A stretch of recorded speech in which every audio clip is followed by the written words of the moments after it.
طالبة من بلدية المنيعة، جئت هنا إلى ولاية غردايا للإقامة. صراحة عند الدخول تم تطبيق جميع البروتوكول الصحي من ارتداء كمامة وتعقيم اليدين، وتعليق لافتة تشير إلى تطبيق البروتوكول الصحي الاحترازي من تباعد اجتماعي وارتداء كمامة. زهي كوثر من ولاية البيض.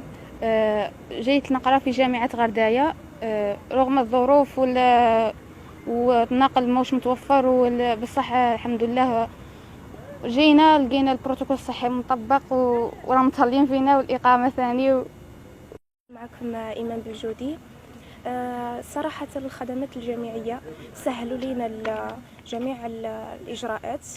البروتوكول فيما يخص البروتوكول الصحي، يعني البروتوكول الصحي قاموا به بارك الله فيهم كما ينبغي. الاكتظاظ، بالنسبة للاكتظاظ يعني ما كاش اكتظاظ، بحيث يعني كان البروتوكول الصحي كما ينبغي من ناحية الاكتظاظ. وش نقول لهم أنا، بارك الله فيهم. الدخول الجامعي يعني كان موفق كما ينبغي.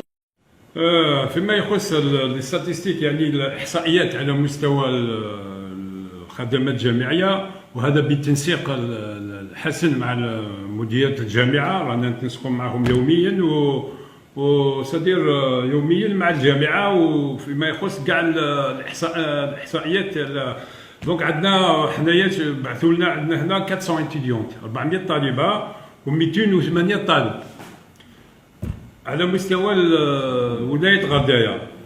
وفيما يخص كما نعاود نقولوا، كاين 6000 اتيديون في النقل.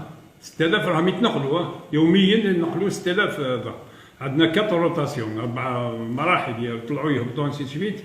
وعندنا 2000 ربع، 2000 وجبه ساخنه راها تتمد للطلبه على مستوى الاقامات الجامعيه.